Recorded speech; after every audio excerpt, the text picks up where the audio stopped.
Our first alert meteorologist Don Maher. Some showers out there this morning. An approaching front is going to bring the chance for showers and thunderstorms as we make our way through the mid-morning, perhaps lingering into the early afternoon. Could be some heavy downpours associated with any thunderstorms. But then as we start to make our way into the afternoon, those showers and storms will move on out, and we may start to see some sunshine developing as we make our way through the afternoon. Temperatures this afternoon, upper 70s to around 80 degrees. The dew points will start to drop as we head into the afternoon hours as well as drier air begins to move on in. Temperatures tonight going to drop down into the 50s, and then a dry stretch of weather coming our way starting tomorrow. A bit fall-like around here tomorrow with temperatures in the lower 70s.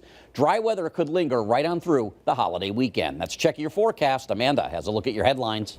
John, thank you. Good morning. I'm Amanda Callahan. Here's your latest news update from Western Mass News.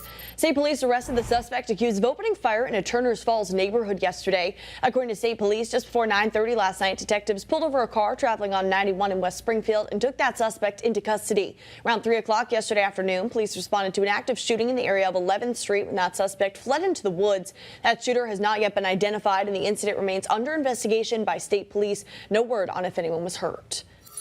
Springfield police were asking for the public's help to locate a missing teen. 15-year-old London Nalo was reported as a runaway back on August 17th. She's about 5'4" and is possibly staying with family in the Cannon Circle area. If you see her or know where she might be, contact Springfield Police.